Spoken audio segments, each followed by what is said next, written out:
오늘 말씀의 제목은 나를 위해서 울다입니다. 나를 위해서 울다.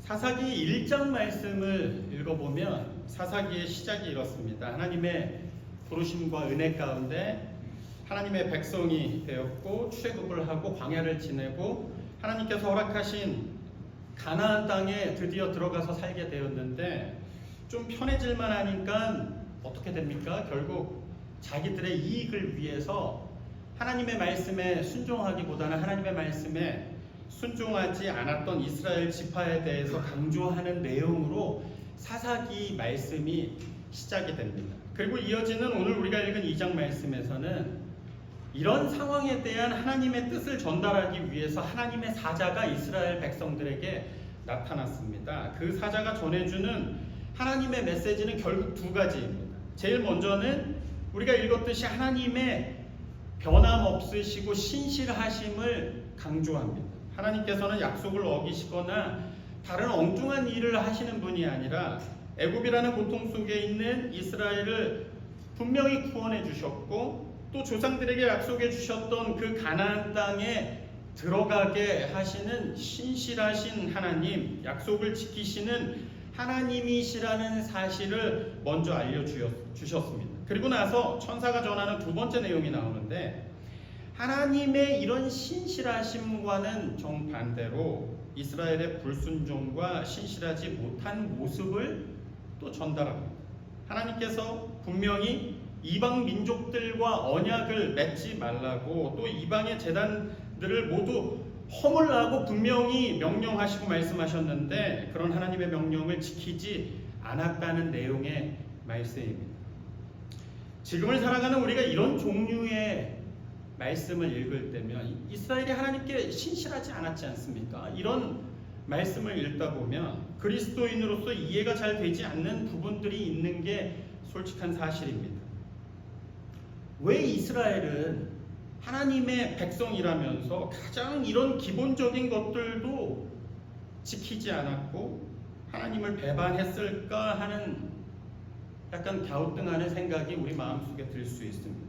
성경이 끊임없이 강조하고 있듯이 이스라엘 백성들의 삶이라는 것이 모든 것이 하나님의 은혜로 이루어진 일들이었고 신명기나 사사기도 그렇고 모든 말씀이 가나안 땅을 향하고 가나안의 은혜를 하나님의 전적인 은혜를 설명하고 있듯이 너희가 수고하지 않은 땅과 건설하지 않은 성읍을 얻었고 너희가 심지 않은 열매를 먹는다고 하셨는데 하나님의 은혜가 없이는 하루도 살 수가 없었는데 왜 이스라엘은 하나님의 명령에 이렇게 순종하지 않았던 것일까? 왠지 아십니까? 가나안 땅에 들어간 이스라엘이 하나님의 말씀에 순종하지 않았던 이유는 철저하게 경제적인 이유들 때문이었습니다. 새로운 땅에 살면서 자기들 나름대로 더 큰 이익과 경제적인 이유들 때문에 하나님의 명령에 순종할 수 없었다는 사실을 우리가 좀 기억을 해봐야 합니다. 가나안 사람들과 어떤 언약도 맺지 말고 모두를 진멸해야 한다는 하나님의 뜻을 분명하게 알고 있었지만 그렇게 하지 않았습니다. 왜냐하면 그들을 종과 노예로 쓰는 게 훨씬 더 이익이라고 생각했기 때문입니다. 내 이익이 순종을 이긴 것이었습니다. 그리고 왜 이방신들의 죄단을 허물지 않았는지 아십니까? 그것도 똑같은 이유로 수렴이 됩니다. 이스라엘이 이해하고 있는 그동안 우리와 함께 하셨던 야훼 하나님은 전쟁에 능하시고 어려운 문제를 해결해 주시는 하나님이셔서 출애굽과 광야에서는 놀라운 은혜를 주시는 하나님이 분명히 맞았는데 지금 살고 있는 가나안이라는 새로운 환경 속에서는 실제로 그 야훼 하나님이 어떤 능력이 있으신지 신뢰하지 않았기 때문이었습니다. 분명 환경이 달라졌고 그래서 필요로 하는 것도 달라졌기 때문에 지금 이 땅에 맞는 지금 이 상황에 필요한 신이 있어야 된다고 자기 이익의 중심에서 판단했기 때문입니다.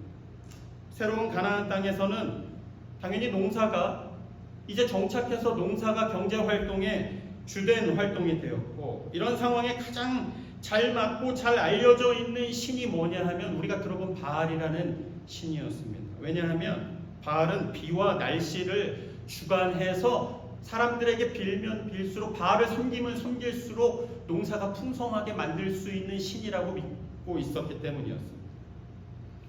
우리가 쉽게 판단하는 오해가 하나 있습니다. 성경을 읽고 묵상하면서 마주하는 이스라엘 백성들을 보면서 그냥 단순히 무식하고 그저 어리석은 사람, 어떻게 이렇게 어리석을 수 있을까 쉽게 판단하는 생각들입니다. 이스라엘 백성들이 하나님의 은혜를 그렇게 철저하게 경험하고도 이런 놀라운 은혜를 입었는데도 이방신을 섬긴 거는 그 이스라엘이 너무도 멍청하고 너무 잘 잊어버리고 미신적이고 아니면 우리보다 훨씬 더 악했기 때문이 아니라 오히려 이스라엘은 철저하게 자기들 삶에 영향을 미치는 현실적인 요소들에 너무나 민감했고 어쩌면 너무 똑똑해서 철저하게 계산적이었기 때문이었습니다. 성경을 깊이 묵상해 보면 이스라엘의 선택이라는 것은 무슨 지적으로 수준이 떨어지거나 아니면 다른 악령들에게 홀려가지고 하나님을 잊어버리고 우상을 숭배했던 것이 아니라 철저하게 현실적이고 경제적인 이유들 때문입니다. 어쩌면 지금을 살아가고 있는 우리들하고 하나도 다르지 않은 선택의 기준들입니다. 그리고 좀 더 깊이 들어가 보면 본질적으로 이런 이스라엘의 생각은 하나님에 대해서 완전히 잘못 이해하고 있는 모습입니다. 이스라엘은 하나님을 잘못 이해하고 있었습니다. 그리고 자기들이 하나님의 백성이 된다는 것이 어떤 것인지 잘 알지 못하고 있었습니다. 그런데 저는 이런 이스라엘을 보면서 지금을 살고 있는 우리 현대 그리스도인들이 하나님을 이해하는 방식하고 굉장히 비슷하게 오버랩되고 있다는 생각을 합니다.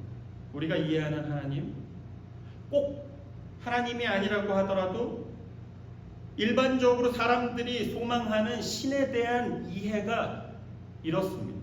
하나님이 되었던 아니면 절대자를 의미하는 어떤 신이 되었든지 간에 우리가 이해하고 우리가 소망하는 좋고 능력의 신이라는 것은 우리가 할 수 없는 어떤 것들에 대해서 우리를 위해서 뭔가를 그 신이 해야 되고 꼭 그렇게 해야 한다고 생각하는 방식입니다. 그러니까 좀 더 단순화하자면 이렇습니다. 우리가 살고 있는 여기 이 땅에서 우리가 소망하고 바라는 것들을 신이라고 하는 존재가 하늘에서 이루어야 된다고 생각하는 마음들이 보편적으로 가지고 있는 하나님에 대한 이해고 신에 대한 이해입니다. 그래서 이스라엘도 그때마다 필요한 것들, 즉 땅에서 요구하는 것들을 당연히 하늘에서 이루어야 된다고 생각해서 그 요구에 특화된 신들, 그 우상들을 찾았고 섬겼던 것이었습니다. 비가 필요하면 비에 용하다는 신을 섬겼고 자기네들이 필요한 것에 따라서 거기에 맞는 신들을 하나님이 부르신 백성이었음에도 불구하고 그 신들을 찾아서 섬겼다는 이야기입니다. 그런데 이런 잘못된 하나님과 우리의 관계를 가장 정확하게 고쳐주시는 말씀이 있습니다. 예수님께서 제자들에게 가르쳐 주셨던 주기도문이라고 하는 그 기도문에 이 잘못된 관계를 분명하게 말씀해 주시는 내용이 있습니다. 우리에게 익숙한 말씀입니다. 마태복음 6장 9절에서 10절 말씀입니다. 그러므로 너희는 이렇게 기도하라. 하늘에 계신 우리 아버지여, 이름이 거룩히 여김을 받으시오며 나라가 임하시오며 뜻이 하늘에서 이루어진 것 같이 땅에서도 이루어지이다. 우리가 그냥 습관처럼 고백해왔던 이 말씀에 여기에 굉장히 중요한 의미가 담겨져 있습니다. 하나님은 누구시고 또 우리는 누구인지, 하나님은 우리가 원하는 것을 뚝딱 이루어 주셔야 하는 알라딘의 요정이나 도깨비 방망이가 되어서 땅에서 우리가 원하는 것을 하늘에서 이루어 주시는 그런 믿음이나 관계가 좋은 믿음이 아니라 주님의 기도가 고백하고 가르치고 있듯이 우리가 진짜 하나님의 백성이 되었다. 우리가 진짜 하나님을 정확하게 이해하고 또 내가 누구인지를 똑바로 알고 있다면 하나님의 뜻이 하늘에서 이루어진 것처럼 우리가 살고 있는 이 땅에서도 내 뜻이 아니라 하나님의 뜻이 이루어지게 하는 것이 바로 우리의 사명이고 우리를 향하신 하나님의 말씀이라는 사실입니다. 이렇게 이스라엘은 하나님을 완전히 잘못 이해하고 있었습니다. 그저 내가 원하는 땅의 일들을 하늘에서 이루어 주셔야 하는 것처럼 어쩌면 지금 이 시대가 이해하고 있는 하나님과 하나도 다르지 않습니다. 우리가 하나님을 이렇게 잘못 이해하게 될 때 우리는 당연히 하나님께 신실할 수 없고 이스라엘의 우상 숭배는 여전히 계속되는 우리의 일이 될 수밖에 없습니다. 우리가 하나님을 어떻게 이해하고 있는지, 내가 하나님께 무엇을 소망하고 있는지를 생각해 보면 진짜 내 믿음의 수준을 판단할 수 있기 때문입니다.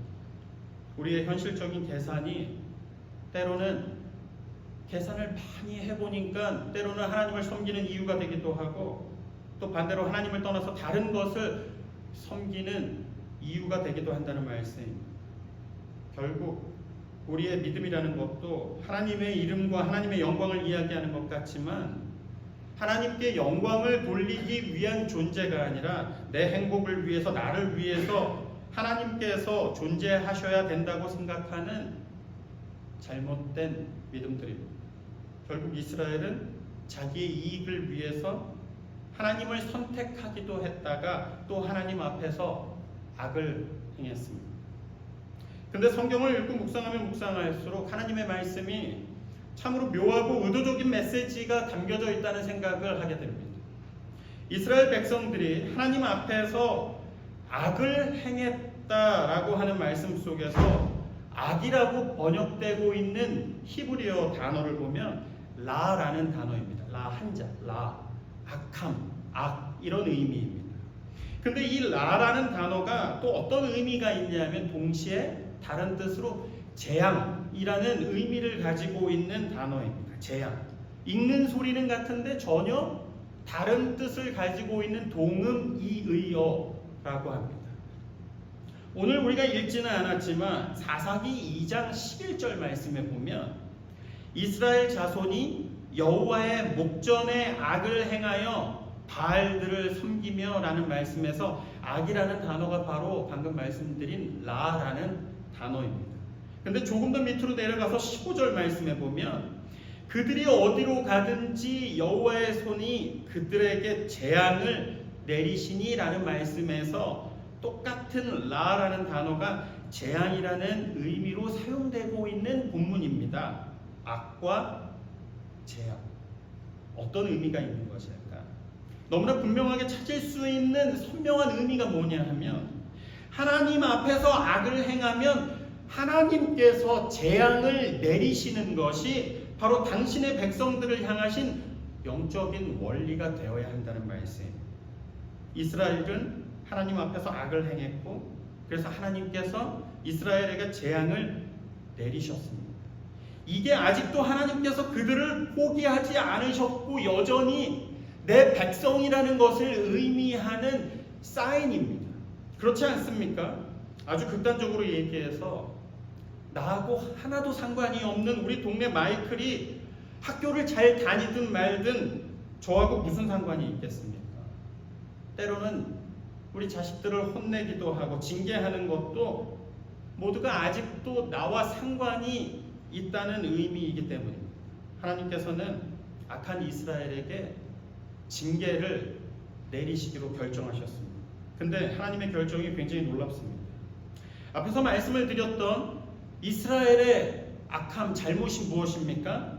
하나님의 명령대로 가나안 백성들을 진멸하지 않은 잘못이었습니다. 왜 진멸하지 않았습니까? 자기들에게 경제적인 이익, 현실적인 쓸모가 있다는 판단 때문이었습니다. 근데 하나님의 심판이라는 것을 보면 이스라엘의 선택하고 하나도 다른 것이 아니었다는 것이 너무나 놀랍습니다. 이스라엘은 하나님의 명령을 무시하고 그저 자기들의 현실적인 이익을 위해서 가나안 사람들을 진멸하지 않고 자기들 곁에 두겠다고 결정을 했는데 하나님의 심판도 역시 똑같은 모습으로 그들을 너희들 곁에 두겠다는 결정을 하십니다. 오늘 본문 3절 말씀. 그러므로 내가 또 말하기를 내가 그들을 너희 앞에서 쫓아내지 아니하리니 그들이 너희 옆구리의 가시가 될 것이며 그들의 신들이 너희에게 올무가 되리라 하였노라. 이 말씀이 주시는 의미가 뭐냐 하면 이스라엘이 아무리 머리를 굴리고 아무리 똑똑하게 선택을 잘한 것 같지만 하나님의 뜻 가운데 순종하지 않을 때 똑같은 상황과 똑같은 선택들이 결국 자기들이 예상했던 이익으로 돌아오는 것이 아니라 가시가 되고 고통이 될 것이라는 말씀입니다. 지금을 살고 있는 우리 삶도 똑같이 마찬가지일 수 있습니다. 아무리 내게 이익이 될 것 같은 것도 하나님의 뜻을 벗어났을 때 전혀 다른 의미로 내게 다가올 수밖에 없다는 말씀입니다. 우리가 잘 알고 있는 돈이라는 것도 너무나 정확하게 마찬가지 아닙니까?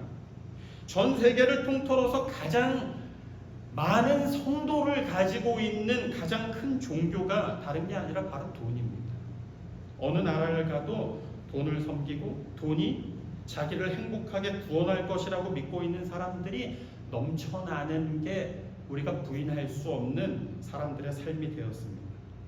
하지만 조금이라도 우리의 삶을 깊이 성찰해 본다면, 하나님의 말씀을 깊이 묵상하고 기억할 수 있다면 돈이 우리에게 필요가 될 수 있지만 절대로 우리의 구원이 될 수는 없다라는 사실입니다.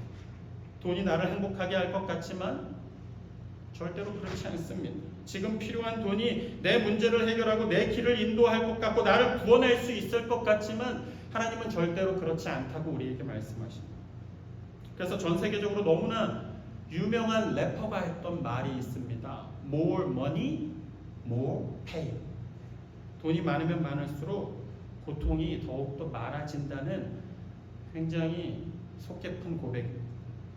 하나님의 뜻과 상관없는 돈, 하나님의 명령을 거부하는 돈, 그 똑같은 돈이 반드시 우리의 가시가 되고 우리를 또 넘어지게 하는 이유가 될 수 있기 때문입니다. 실제로 이스라엘은 철저하게 현실적이면서도 경제적인 이유로 가나안 사람들을 곁에 두었고 또 우상을 섬겼지만 결국 똑같은 이유로 고통을 받게 되었고 똑같은 이유 때문에 결국 멸망케 되었다라는 사실을 기억해야 합니다. 아주 극단적인 예를 들어서 하나님께서 우리의 사업을 축복하시고 소위 세상 말로 대박이 터지게 잘 되게 해주시면 우리 생각엔 그게 진짜 무조건 하나님의 축복이고 하나님의 인도하심이라고 믿고 싶겠지. 다들 그걸 바라지만 제가 지금까지 봐왔던 모습들은 똑같은 소망과 똑같은 이유가 오히려 하나님을 잃어버리는 이유가 되는 것을 너무나 빈번하게 보게 되었습니다. 진짜로 그렇지 않습니까? 하나님께서 우리의 기도를 들어주셔서 내 사업이 너무나 잘 됐는데 근데 그래서 주일에도 일을 해야 돼. 너무나 일이 잘 돼서 하나님의 말씀을 읽을 시간도 없고 피곤하다면 그게 진짜 하나님께서 주시는 축복이겠냐는 말씀입니다.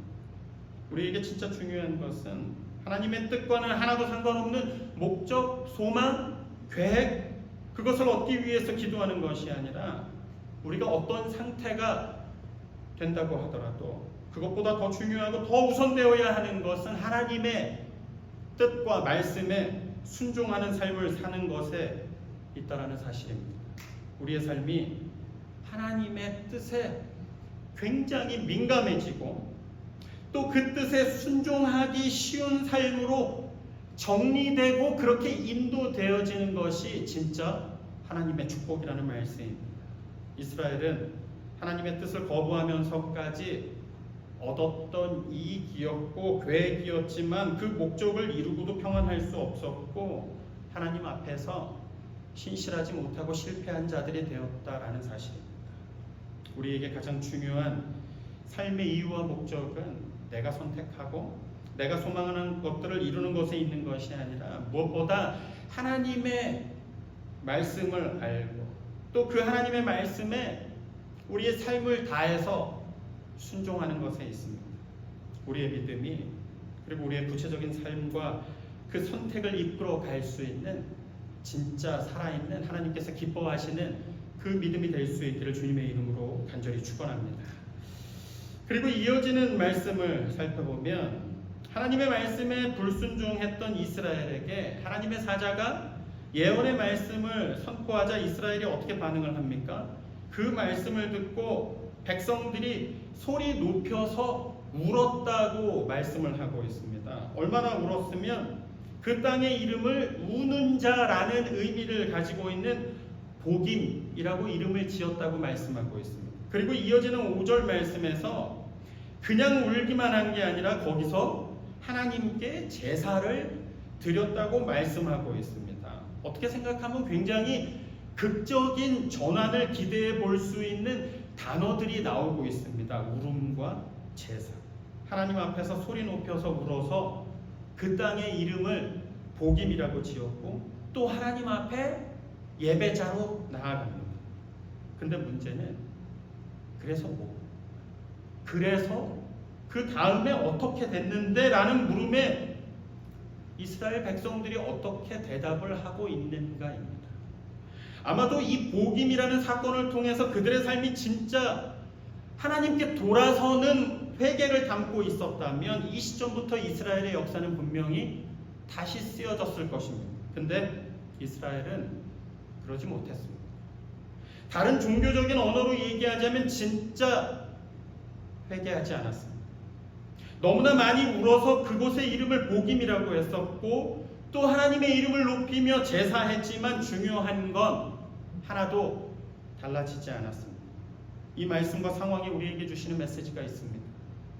우리의 감정이 특별히 우리의 눈물이라는 굉장히 깊은 마음을 담고 있는 것 같은 표현이 그리고 예배라는 지극히 거룩하면서도 종교적인 행동이 당시에는 어떤 의미가 들어있을지 모르겠지만 그 삶을 실제로 변화시킬 수 없다면 하나님 앞에서 아무런 의미가 없을 수 있다는 메시지입니다. 성경이 선포하고 있는 단어 하나로 우리에게 주시는 깊은 메시지가 있습니다. 성경에서 사용하고 있고 또 강조하고 있는 우리를 향하신 회개라는 단어가 있습니다. 회개. 주로 성경에서 이 회개라는 단어를 사용할 때 메타노이아라는 단어를 사용합니다. 메타노이아. 근데 이 메타노이아라는 단어는 그냥 감정적으로 후회하거나 눈물을 흘리는 그런 감정의 변화를 의미하는 단어가 아니라 철저하게 그 행동의 변화를 요구하는 단어가 메타노이아라는 단어입니다. 실제로 내 삶이 변하는 것에 진짜 회개의 포인트가 있다는 의미입니다. 하나님 앞에서 회개를 했다는 의미에서 이 메타노이아라는 단어를 사용할 때는 반드시 그 삶의 자리에서 하나님의 뜻으로 돌아가는 구체적인 행동의 변화가 따라와야 한다는 말씀입니다. 이게 무슨 의미냐면 우리의 후회와 눈물이 회개를 의미하지 않을 수도 있다는 의미입니다. 예배도 마찬가지입니다. 우리가 여기에 나와서 하나님의 이름을 찬양하고 하나님의 말씀에 귀를 기울이면서 하나님을 예배하지만 우리의 삶이 그 하나님의 말씀으로 하나도 변화되지 않고 있다면 살아있는 하나님의 말씀이라는 것이 과연 그 예배가 우리의 눈물이 과연 우리의 삶에 어떤 의미가 있는지 스스로 설명할 수 없을 것이 분명하기 때문입니다. 여기 6년째 걸려있는 표가 있습니다. 우리의 삶이 예배가 되고 또 우리의 예배가 삶이 되는 교회. 이 말씀은 우리의 예배와 삶이 하나도 다르지 않고 긴밀하게 연결이 되어 있습니다. 여기서 하나님께 드려지는 모습이 우리 삶의 태도와 방식이 되고 또 우리 삶의 선택과 기쁨이 하나님 앞에 나와서 깊이 예배와 연결되어서 하나님께 드려지는 기쁨과 예배가 돼야 한다는 고백입니다. 근데 과연 우리의 삶이 그렇게 변화되고 있는가 하는 물음에 우리는 날마다 대답을 할 수 있어야 한다는 말씀입니다. 누구나 시간이 지나 안타까워서 울 수 있습니다. 후회를 할 수도 있습니다. 누구나 이 자리에서 하나님을 찬양하고 하나님의 말씀에 귀를 기울일 수도 있습니다. 근데 그런 우리의 감정과 예배를 진짜 살아있는 하나님의 능력이 되게 하는 것은 그 눈물이나 예배의 순서에 있는 것이 아니라 실제로 우리의 삶이 하나님의 말씀과 같이 변화되는 것에 우리의 모든 수고와 관심이 거기에 있어야 한다는 말씀입니다. 오늘 말씀에서 이스라엘은 하나도 변화되지 않았습니다. 그렇게 소리 높여서 울었고 그렇게 하나님의 이름을 부르며 제사를 드렸지만 얼마나 울었는지 거기를 복임이라고 불렀지만 하나도 달라지지 않았습니다. 오늘 본문 바로 다음에서 이어지는 말씀이 그들의 삶을 증명하고 있고 또 사사기를 마무리하는 20장과 21장 말씀에서 두 번에 걸쳐서 그들은 계속해서 울면서 금식하고 또 하나님께 제사를 드렸지만 결국에 하나도 변화되지 않았다고 말씀하고 있습니다. 우리가 하나님 앞에 나와서 눈물을 흘렸고 예배를 드렸지만 하나도 우리의 삶이 변화되지 않았다면 하나님은 우리에게 일종의 엔터테인먼트에 불과합니다. 우리가 영화를 보면서 감동을 얻기도 하고 또 때로는 깊은 공감을 하면서 눈물을 흘리기도 하지만 그런 영화나 쇼는 우리의 삶을 근본적으로 변화시킬 수 없기 때문입니다. 오직 우리의 삶이 변화되는 것에 하나님의 마음이 집중하고 있다는 말씀입니다.